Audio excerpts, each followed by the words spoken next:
So let's see, I was in the U.S. Navy for 9 years. I was a member of SEAL Team 5. I was a bomb squad commander. Want to clarify, I am not a Navy SEAL. I just did all the training and led all the missions and like ran a team for a couple years on SEAL Team 5, but not a Navy SEAL.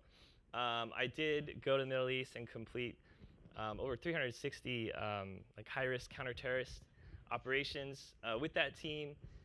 Personally diffused like 17 bombs, and it was a hell of a career.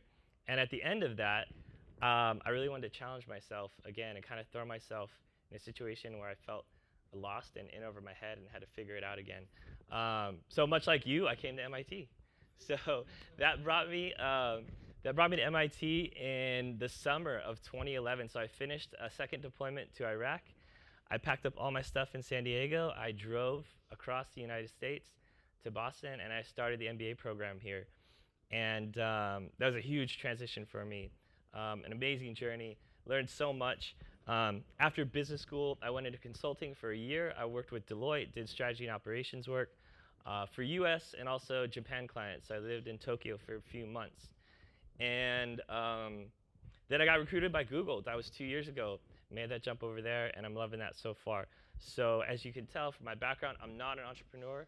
I'm not a VC. You've got a lot of like very experienced, very strong mentors, leaders over there who could help you with that. I'm happy to lend my opinion and be a test audience, but not an entrepreneur. So why am I here? Why did they invite me to talk? What should we talk about this morning? Today is supposed to be about culture. Culture in terms of teams, organizations, high performance, right? Companies, if you will. And also, I think completely intertwined with that and inseparable is leadership, right? So you here are aspiring entrepreneurs. Your job is going to be leadership in so many different ways. And I'm sure there's a lot of great experiences and a lot of great stories about leadership to got you to where you are today. So with that, I don't have a set agenda. I don't have slides. I don't want to sit up here and like spout theory or talk about things in the white space. I want to ground this in reality. So whatever is going on with you all today, this week, in your teams, perhaps what you were doing before you got here, or what you're going to do when you leave this boot camp, let's talk about that. What's on your minds? I know you guys are working hard. I heard some teams were here till 3 a.m. last night. It's probably a little bit early. It's 4 days in to say there's a culture, but there is certainly a culture when it comes to the boot camp, right? So within your individual teams, there's a lot of new connections there, hopefully some long-lasting ones. But I mean, this boot camp has a culture. It started off as an online course, right? And it's grown into this bigger thing. It's taken on a life of its own. Pretty amazing to see 100 people coming together for this. So with that, what's on your guys' mind? What do you want to talk about? Culture, leadership, challenges. Hit me. Extreme ownership. What is that? Right. Yeah, what is that? Okay. So Andrew and I were talking about, what should we title this session? And I wanted to go with extreme ownership because that is a tenet and that's a concept that I've lived, that I've observed, that I've seen work over and over again.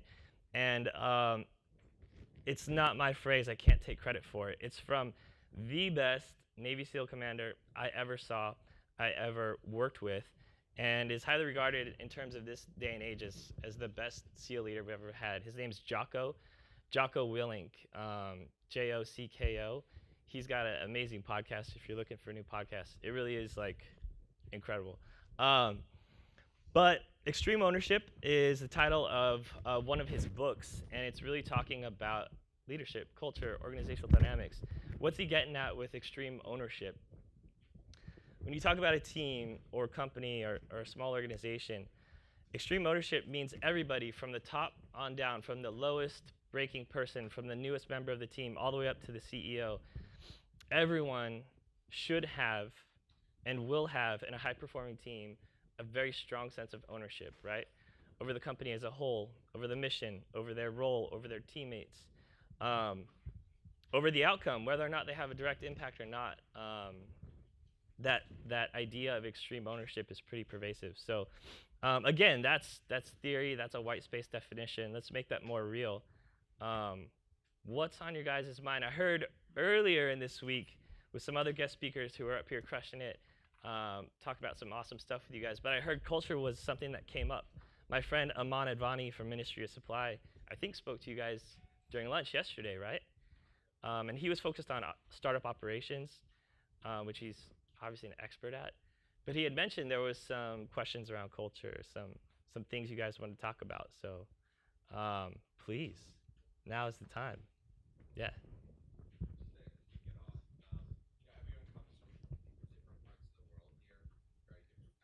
Yes.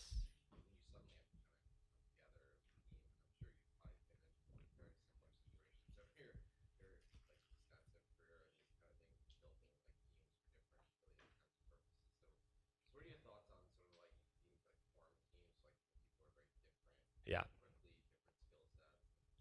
Yeah. So, no, absolutely. It's a great question. So, if you guys didn't hear over on this side, um, he was saying in this scenario, in this situation where you have really diverse groups of people coming together and you have to quickly form teams, what are some of my thoughts around that, or what have I seen work? So, first and foremost, and this is a decision that you make as an individual on that team, is unconditional respect. And that's to the individual, to whoever's like running this thing. And that sounds like an easy thing to do, but it's the hardest thing in the world because we all come in with our own agendas and our own egos, and we are different, and we don't understand other people's culture. And it's one thing to be polite or to be nice or to be kind of like non-threatening. That's not respect. When I say mutual respect, I mean I'm going to listen to what you have to say. I'm going to believe that you know what you're talking about. I'm going to believe that you have something very valuable to contribute to this team, and that's the assumption I'm moving forward with. Like, I can't do this without you. And that mutual respect, again, it's a decision that every single individual has to make. And if you have a group of people who are doing that, truly have this decision, this mutual respect, that team's going to be able to overcome so much, right? And typically, when you see teams break down, it's usually not because they're lacking, a specific skill set or someone doesn't understand someone else's culture. Those are surface level triggers. What you've really lost when a team breaks down is you've lost that base level of mutual respect. So that's what I found. New teams, very diverse, come together. Does that answer your question?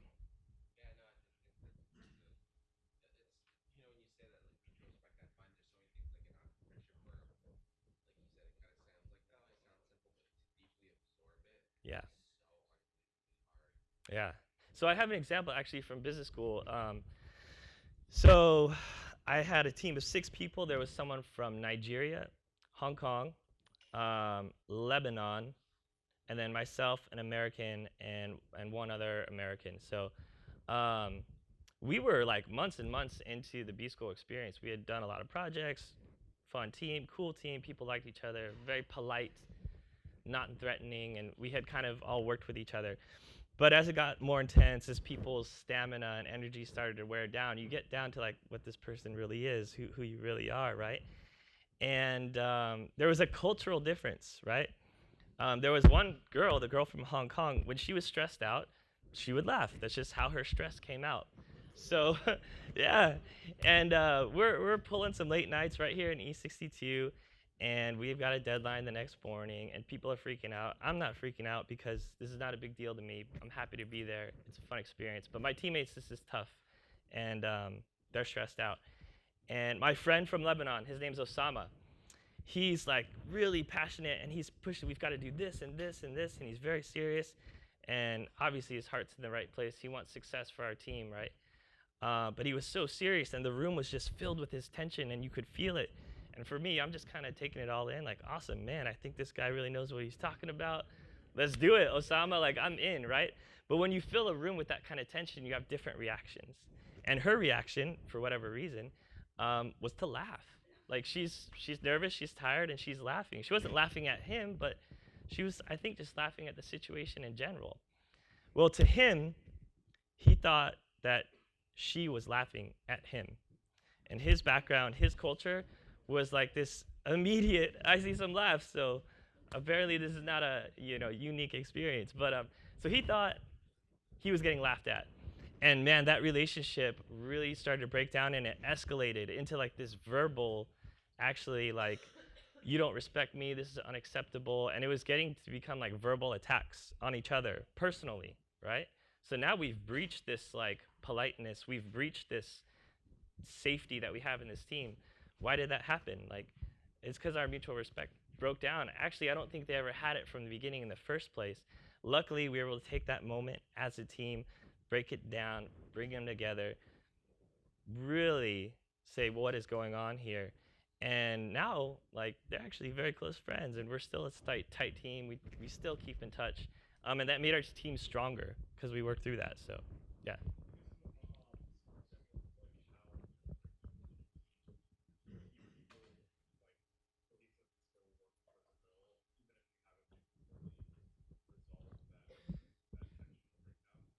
Yeah. Yeah. So great question. Let's make it a little more concrete. Like, can you give me like just some broad strokes on like what's going on and? Okay. Yeah. Sure. Mhm. Okay.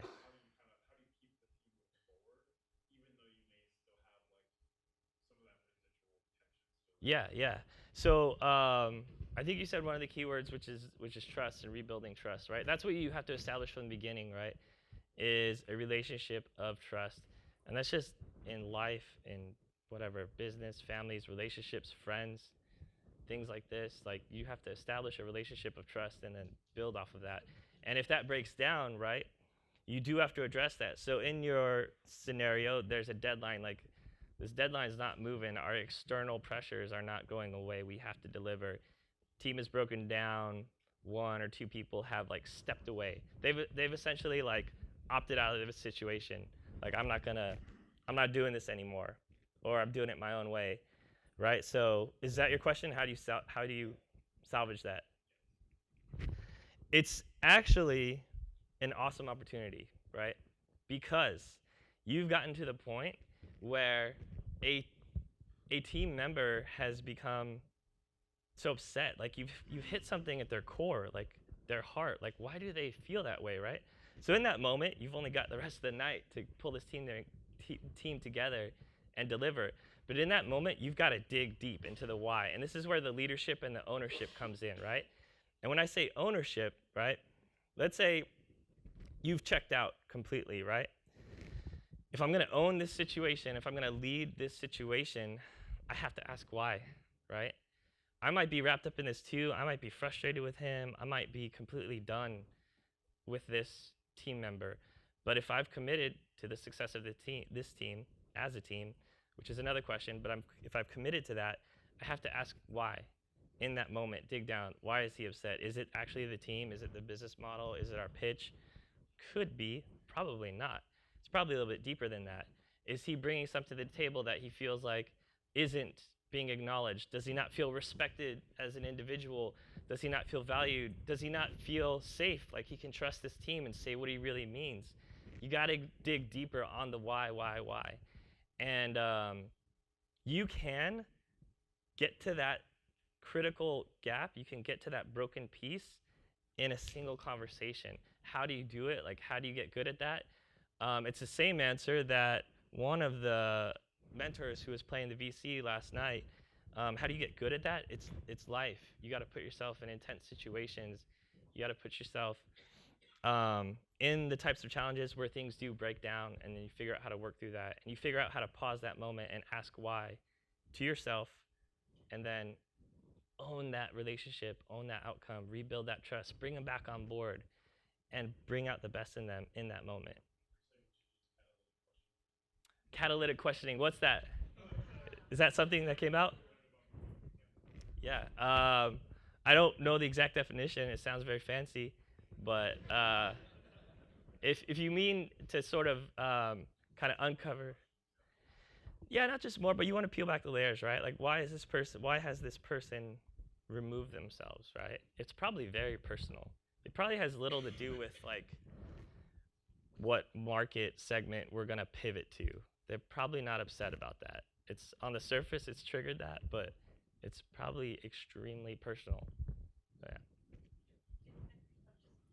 Yeah. But on that, if we could push it up a little bit further, because the first part, right, is addressing the why and making it kind of something you can start to Yeah. investigate together. But sometimes the person who is in that position where they're not happy with the team or they're Mm-hmm. for all the things you're talking about doesn't want to engage in that conversation. True. So how do you kind of actually get into it when it's not wanted by both sides? Yeah. So, great question. She's asking, what about that person who's removed themselves from the team? What if they're just not engaging and they don't want to engage? Like, you're not going to get this person back on board anytime soon. Then, right, you have to make a decision as a leader, as a member of that team. And when I say leader, I mean everyone on this team. You are a leader. That sounds cliche, but it's so true. You have to own it. You have to lead your own life, your own contribution to this team. And when situations pop up, you have to lead it. So, if this person is adamantly opposed, will not talk to you, just is looking at you stone-faced, and that's all you're going to get that evening, then that's the reality. That's the ingredient you're working with. Still show them respect. Still show them that you value them, and then you've got to move on and deliver as a team. Get to that deadline. Mission success. Win every time. Deal with that after. That's what I would say. Yeah. We are asking about all those, struggles, all those losing life, and so on and so on. Yeah. I think that sometimes we are not that much ready for success. How to deal with success? Oh, So interesting. if you could just Yeah. say a word about how you can prepare to be successful, to deal Ha- with success. yeah. How to deal with success.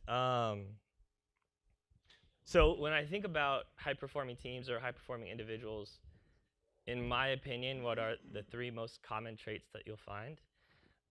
For me, the first is self-discipline. The second is ownership, which I really mean like leadership, right? Taking ownership of your own life, whatever situation you happen to be in. And then the third is humility, and I think that plays into when you're successful, right? So let's say you guys did crush it, you got funding, you have customers, you exited, whatever. People over here can probably tell you what it's like to be successful as an entrepreneur. Um, I would say they continue to be successful and be awesome by being humble, right? It takes a lot of confidence and it takes a lot of self-will and self-determination to do this career path that you're doing, right? So I'm not saying don't believe in yourself. Absolutely, you got to be confident. You have to believe that you're going to conquer the world, and that is something deep within you. But humility is different. Humility is saying, I don't have all the answers. I may have been successful, but a lot of it might have been luck. It takes humility to say, like, there was luck involved. I was a bomb technician. My job was to go out, find explosives in the ground, hidden in walls, hidden in houses, and defuse them with my bare hands. Did I have to be highly trained and very good at that? Absolutely. Am I alive today with all my fingers, toes, arms, legs, eyes because of a lot of luck? Absolutely. There's a lot of luck. There were times where I didn't even know what I was doing, and man, I'm still here today. And admitting that there's a lot of luck and things outside of your control, I think is part of humility. Um, so moving on, like how does that play out in my life, like day to day now? So where I'm at work, humility is believing that I don't always have the full answer. I don't have all the full information. In my mind, I believe we need to do this, this, and this, and we need to do it at this time, and we need to start on this right now. And I believe that through and through. But having humility is taking just one step back and saying, okay, I might not have all the answers here. Actually, I could be wrong. I don't think I'm wrong, but it's possible. I could be wrong. And then, then moving forward with that humility. So if you take that approach, I think when you're successful, um, it would probably guard against whatever risks you're alluding to in terms of being successful. Does that kind of answer what you're getting at? Cool. A lot of really different questions. Yeah. The disciplined entrepreneurship is one of your stats for being able to teach others to scale your business. And then knowing that there's not an entrepreneurial gene, but knowing also that one of the differentiators that we see is this concept of massive, Mm-hmm. not giving up. And when I think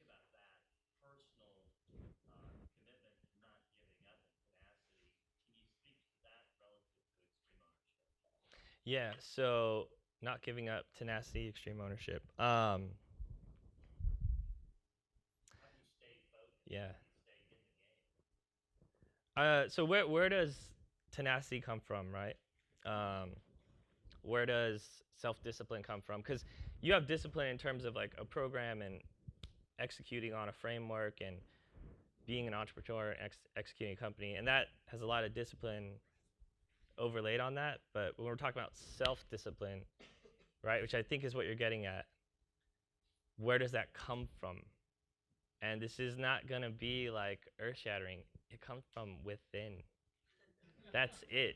Like, you can, read some books and listen to a podcast. I love this guy Jocko's podcast, partly because I have a personal attachment to him. He was my commander and trainer, but I can listen to my podcast, and I can go to do some self-help things or whatever. Go get a executive coach, and that's all great, and it will have some effect, but it'll be temporary. It'll be short term. If you really want to stay in the game to the very end, never give up. Whatever the outcome, you're in this. That only comes from within. Nobody can help you with that. That's all within you. And every human being has that capacity within them. Whether or not they fully realize it or actualize it is a different story, right? But it's all within us. We all have that capability. So, yes.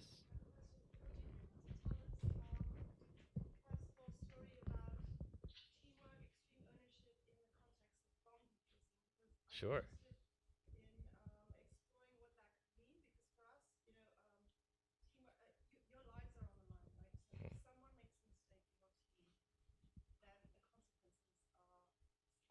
Yeah.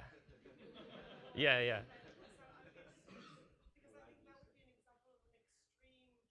Sure, sure. Yeah, good question. So, personal story. All right, war story. Oh man, I didn't come with one prepared, but let me think. When I think about the high functioning teams that I've been on, and when it comes to extreme ownership, there's a story that pops to mind. So, I was on a Navy SEAL team. We operated in Iraq. It was on the edge of Iran, a city called Basra, southernmost part of the country.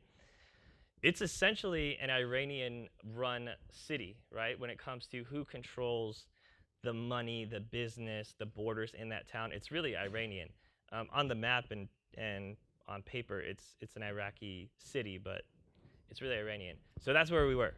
We were there in 2011, and I was on a SEAL team, and we were doing our missions. So our missions were essentially direct action, which what is we get a list of targets, and then we generate intelligence on them. We verify who this person is, what they're doing, and then if it's a high enough priority, then we actually go get them. And we bring them back and then turn them over to the Iraqi authorities, who was ostensibly run by Iranian money, which is a whole other story. But so that was our job. So I've been doing that a few months. There were some other special forces teams in that area, one of them being U.S. Army. So for those who aren't familiar, the different parts of the U.S. military have different special guys, and there's all kinds of different ninjas out there. And the U.S. Army has their Green Berets, and they knew that there were SEALs operating, and they also knew that the SEALs had some bomb technicians, guys who specifically this is what they did. So the Green Berets have a slightly different mission. Instead of going out and grabbing guys and bringing them back, their job was actually to develop relationships within that community, within that kind of ecosystem, if you will, and then to operate or push an agenda via that way. So totally different, very indirect. And some of the ways that they would do that after having informants and networks and relationships is they would introduce new technology into the battle space. So new devices, new switches, new triggers, new things that could be part of a weapon system. And then they would be able to trace those and literally see how it moved through the battle space and where it ended up. And then guys like me would be like, oh man, this is a crazy, where did this come from? It was actually from the US Army guys, but they were able to trace how that moved through the human network. So anyways, that's the situation. They said, hey, SEALs, can we borrow your bomb tech guys? And they're like, no, go away. And a few months later, they finally were like, fine, if they want to go with you, they can. It's up to them. And I said, sure, why not? I literally like wasn't doing anything that evening, so they're like, okay, we're gonna go. We have this informant. He has this new kind of weapon. It was developed on the Iranian side, and sorry, when I say Iranian, if there's anyone in here who's Iranian or Persian, I'm talking specifically about like the regime in Basra, funding that network. I don't mean like all of Iran. So I want to be specific about that. But the informant apparently had a new type of explosive, and he was going to lead the Green Berets to it, and they were going to recover it, bring it back to base, put some kind of tracking device on it, and then reinsert it into the battle space. That was their plan. And they're like, we need a bomb technician to go out there, defuse this thing, make it safe so we can bring it back on base and do our job. So I'm like, meeting this team for the first time, like, all right, there's a lot of unknowns here. Like, I'm going to come help you, but I'm not guaranteeing we're bringing this thing back, right? I can see your pictures, and I'm talking to your informant, but I'll make a decision while we're on site whether or not this is safe, right? So to your question, extreme ownership, right? You've got this Green Beret commander, and he's very, very good at his job, and he trusts his guys, and they're a pretty high-performing team, and he's trying to execute the mission, which is permeate the battle space with this technology and map the network, right? And he's owning that, and he's also trusting his guys. His guys are saying, this is our informant. We can trust him. We can bring this thing back. Just let's do it. Let's get it done. So they have their extreme ownership is in full effect, right? And then I'm a new guy coming on board. We have different operating norms. Even though we're both U.S. military, totally different. Like, it's just a different language, literally different weapons, like, and it's just totally different. So I'm having to quickly, because I found out about this mission about like 3 o'clock in the afternoon, about 1500, and we were going out that night around midnight. So I'm like literally trying to like jam up my radio, get it synced with theirs, like figure out where am I gonna sit in the truck. Okay, we're gonna take this route. No, not that route. Like, I'm trying to figure these things out. But there's still that question, like, are we really gonna bring this thing back? And that's their sole mission, is to bring this thing back. And I'm the guy thinking like, I don't know anything about this. Like, we might get out there and it might be trash, it might be nothing, it might be super dangerous, and there's no way in hell I'm gonna bring that back, right? So I had to own that piece, that area of expertise. They sought my help, they were bringing me on board, and part of me wanted to kind of compromise on that and kind of wing it and be like, yeah, we could trust this guy. I'll get on site, I'll do a quick assessment, and if I feel like 80, 90%, because you're never fully sure, but if I feel like 80, 90% sure that this is safe, then I really want to deliver for these guys. But that's not ownership. Ownership is like, you brought me on here for a specific reason. I'm the explosive expert. I'm going to give you everything I've got. And sure enough, we got on site, and it was not safe to me to bring back. And it was tough because they were owning their piece. I was owning my piece. I was saying no. Like, we're having this kind of epic, like, what the hell, man? Like, this is what we brought you out here for. But luckily, that commander, being mature, being a humble leader, knowing that he doesn't know everything about explosives and about these devices, he trusted me. He delegated that decision to me, this guy he had just met 8 hours ago, and he let me make that call, which for him, in front of his guys, is like pretty dangerous or pretty risky in terms of leadership, right? You just brought in this Navy guy. We don't know him. Yeah, he's an expert, but he's now deciding what we do with this mission. But that leader had the humility to do that, and it was the right call. And we didn't bring it back. We took some photos. We got some good intelligence off of it. And we came back, and they were fine. They were still able to operate in that space. I don't know what happened with that informant, but that wasn't my job. Yeah, there was humility in there for sure on that commander's part, me owning my piece, them owning their piece. So hopefully I was a helpful example. Sean, and just a thought, if he ordered you to do it, would you have had to do it? No. Well, no. That was such Yeah. a great question. Yeah. So, like, thought-provoking. So, very specific explanation, but in the U.S. military, there is the standard where if you're ordered to do something that is unlawful, immoral, or you know that will put unnecessary risk on people, either yourselves or other people, your team or civilians or other people, unnecessarily, it's actually incumbent and it's legally required of you to disobey that order. So according to the letter of the law, no. In that situation, how it would have played out, let's say he didn't have the humility to let me make that decision, and he said, no, we're bringing it back, and then I said, no, I don't know, who knows what would happen. Maybe I get, like, I don't know, court-martialed, or maybe there's this whole, crazy breakdown. It probably wouldn't have gone to that. It probably just would have been a relationship breakdown between us and that team. But to answer your question, no, I was not legally required to follow that order. I was actually legally required to make my own personal assessment of the order and then decide. You know, it's funny, before she asked her question, like what you do, I had this like, I'm sorry to keep talking, but this is just so interesting. Like my perception of like a dog technician. Yeah. Like I have an image of a guy, like just sort of on his own. Yeah. Like this extreme level of expertise. Kind of remind, like I work in medicine. Mm-hmm. Like almost like this image of like a surgeon. And it's kind of funny because I don't really think of a team. Oh, yeah. Around that extreme Yeah. expertise, doing this like isolated, crazy thing. Yeah, I mean. It's so interesting. Like before your question.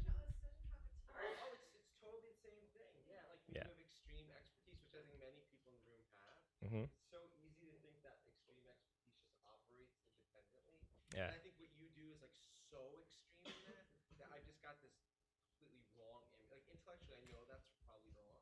That's like my image of what you probably do. Is like you're isolated, and I wouldn't even before a question, I didn't even understand or think, despite this issue, like session, like I didn't even think like, what is Yeah. like it's just so. So. I'm sorry. Yeah, there's certainly moments where you are alone, literally. Like I've been at the bottom of the ocean, working on a mine by myself. But guess who is literally like monitoring my air and is tied to me and is in a boat like 100 feet above me? It's my team. And guess what happens if something goes wrong? Like it's my team. Guess who I'm like communicating with? So, yes, there's experts. There's probably a lot of experts in this room, and there's going to be moments when you have to step up and only you can deliver. But of course, you're only going to get to that moment, and you're only going to be able to capitalize on whatever you deliver if you have that team, right? So, yeah. Actually, tell us, how the heck does anyone decide to become a bomb technician? Yeah. Okay. Sure. So, I was 18, and I was at the Naval Academy, and at the Naval Academy, you have a lot of different options, actually, what you can do after you graduate, right? You can be a pilot, you can be a SEAL, you can be a doctor, a Marine, a logistics guy, you can do actually a lot of different things. But I was kind of young, I had a lot of like energy, a lot of, like, maybe a chip on my shoulder, something to prove. Probably a lot of what has driven you here today, like you've still got something to prove, right? And in that scenario, in that instance, that was like the toughest, craziest thing I could do. It was highly selective. It was very challenging, both mentally and physically.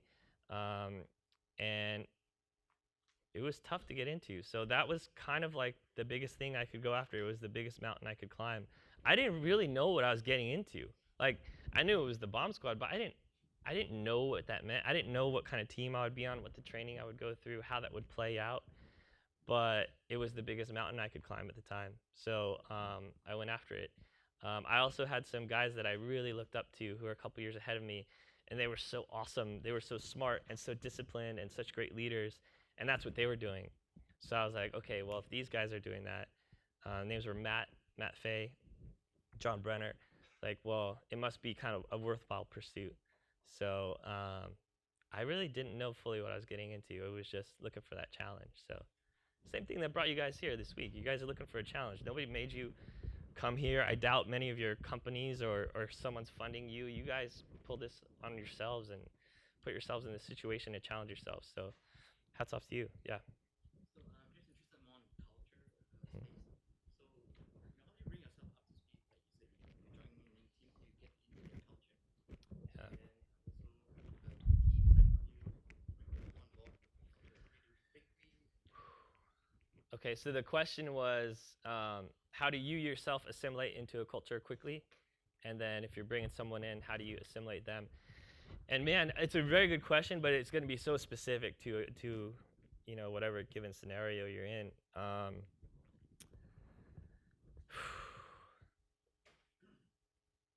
Yeah, do you have a specific kind of example in mind so we can break it down a little bit? Because I'm hesitant to talk about it in theory. Yesterday, they're talking about hiring people and Okay. bringing them the culture Yeah. and then the process of some sort. I've got an example for you. Okay.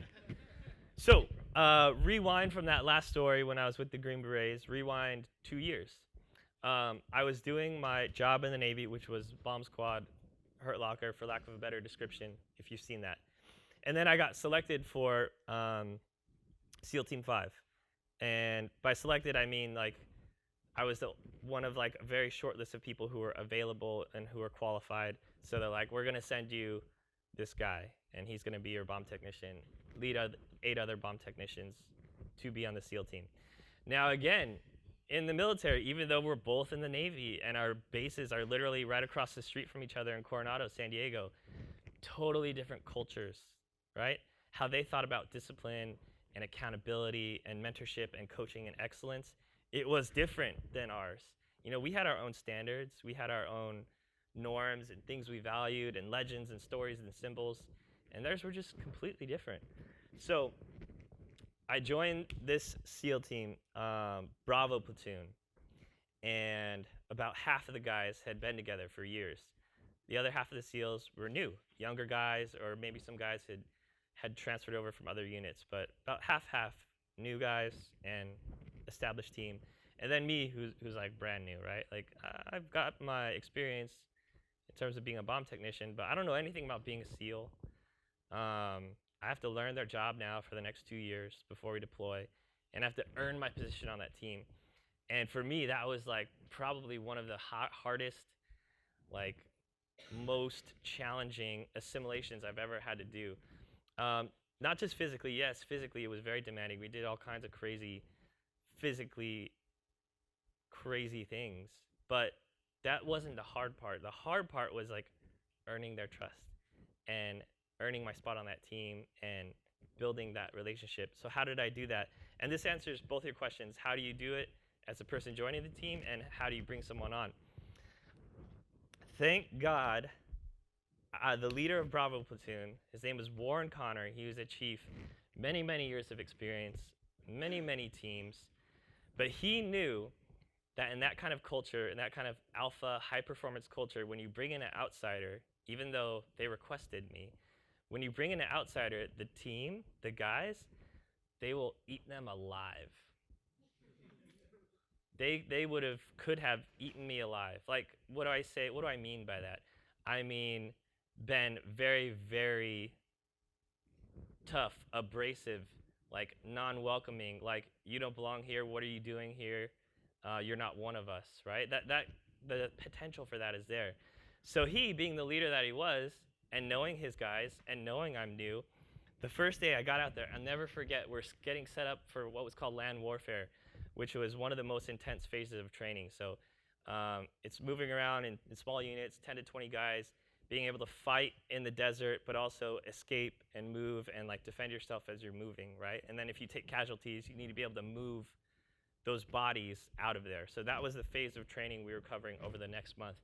And we're stepping out onto the desert for like the first exercise, and I'm in my like kind of new gear. I got my cool new Navy SEAL stuff, but I don't know what I'm doing. I've never met these guys before. And his leadership move, which was so genius, was he brought the platoon together. He said, this is Lieutenant Bonowitz. He is our new bomb squad guy.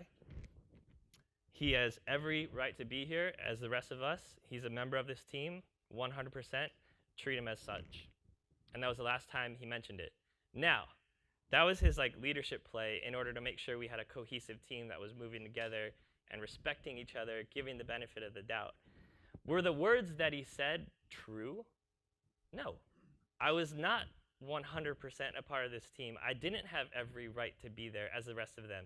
Those guys had been on that platoon, and trained and bled and fought and lived together and are best friends and have gone through this platoon together for years.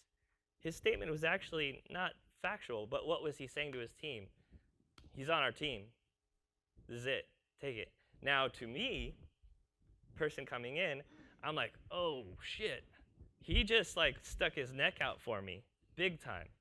He just vouched for me without even knowing me.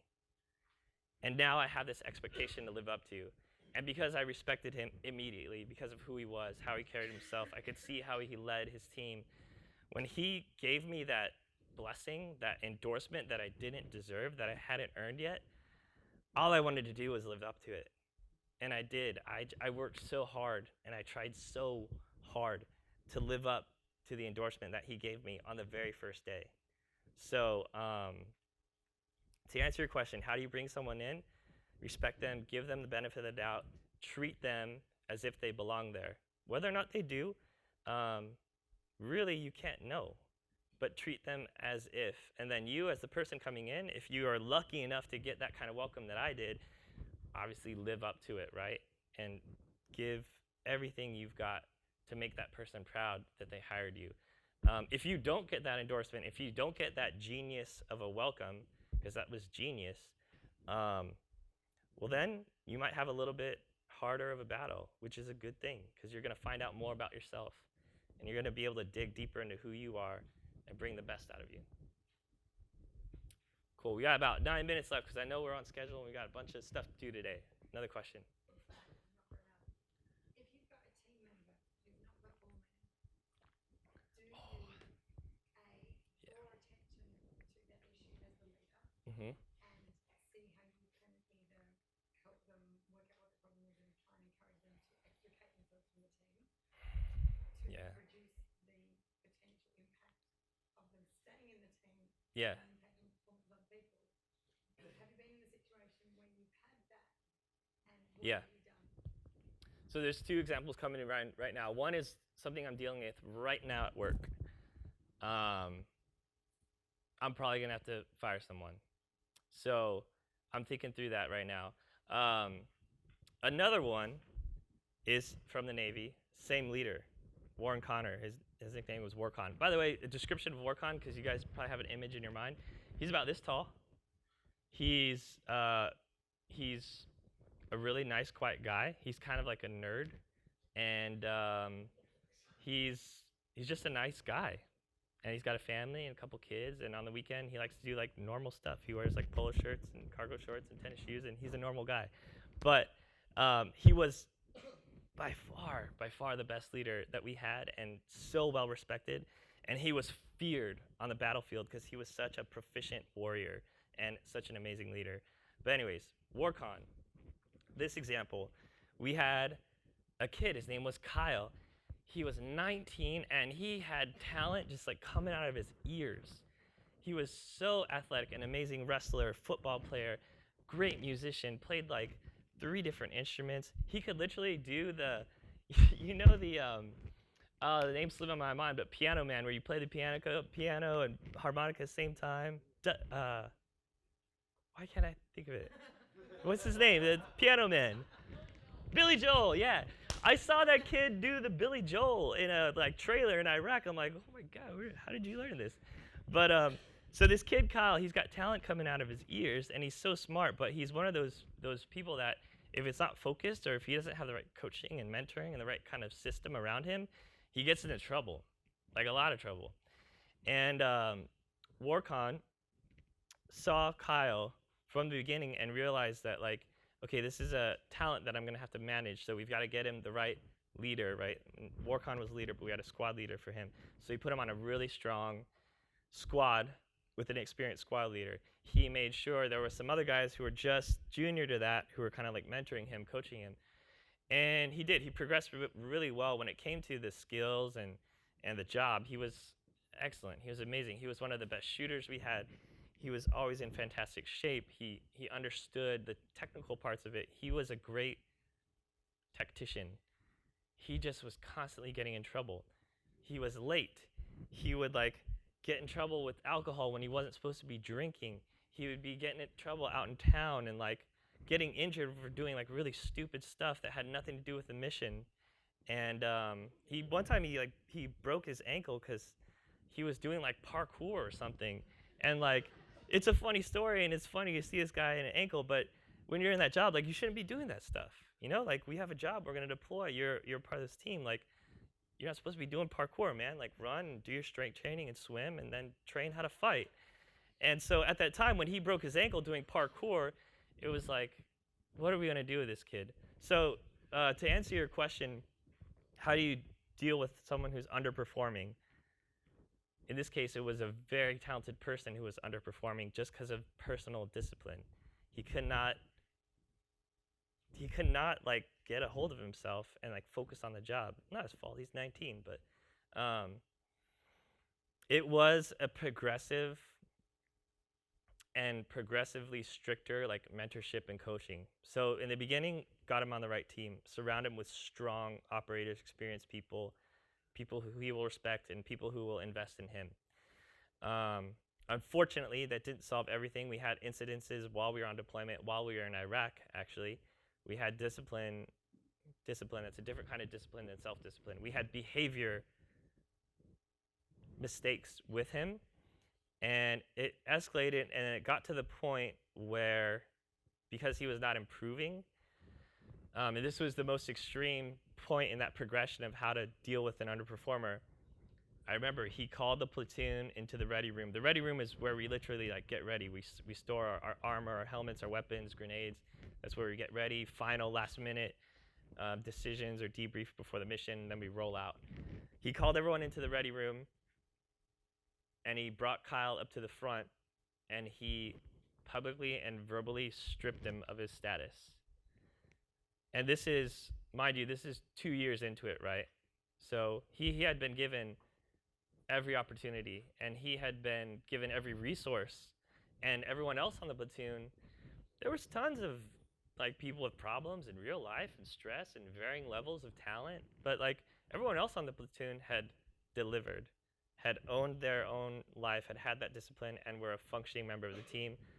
Kyle, for whatever reason, wasn't there. So 2 years into it, in the middle of Iraq, he was stripped of all his responsibilities, and he said this to the whole platoon: I no longer trust you. He's not going on any more missions. He's not carrying a weapon. He's staying on base, and he's cleaning the shop because I can no longer trust you. So that's the extreme scale of how do you deal with an underperformer. In this case, you know, Warcon had many, many different options, right? He could have just left them. He could have just dealt with this X factor. Probably not the right call, right? He could have sent him home on a plane. That would have been super drastic. Like, you're going back to America because you don't belong here. That would have probably effectively ended his career. Kyle is still in the SEAL teams. He's doing much, much better, probably in large part because of what Warcon did to him publicly in that ready room in Iraq, which is completely strip him of his status. So, yeah.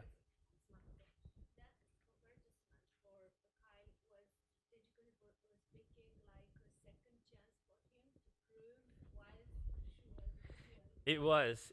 So at the moment, it felt like, I'm sure to him, and it looked like to me, that this kid's career was over. But what it turned out to be, it was a second chance. So his role was a little bit diminished the rest of that deployment. It was probably another 3-4 months we were there. And his role was diminished. He didn't go out on many more missions. I think he did go out a couple times. And by the way, for like a SEAL, your name's not on that list. Like, you're not part of the mission. You're not going out. Like, that's the end of the world. Like, that's so embarrassing. You just failed, right? So, but it was a second chance. They didn't send him back to the States. They didn't like strip him of his trident, which is his badge, his warfare qualification.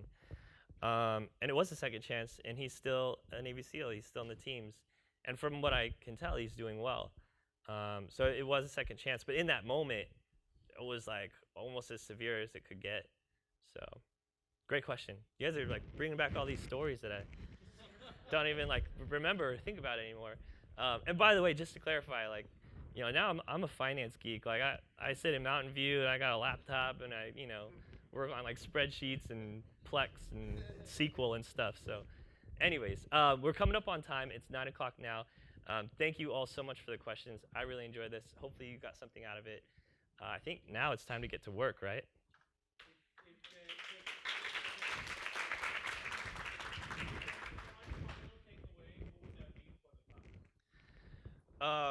One final takeaway, self-discipline. I had no idea that it was going to be on t-shirts when I got here, but that is so true. Discipline equals freedom. In whatever way that, that comes out for you. We all have different operating systems, different values, things that are important to us, right? We all have different foundations. For some, it's your faith. For some, it's your, physical fitness. For others, it's your family. Whatever your foundation is, have the discipline to take care of that first and do it extremely well, as if it's the most important thing to you in your life. And off of that, everything else can be built. But that takes self-discipline, and only you can do it.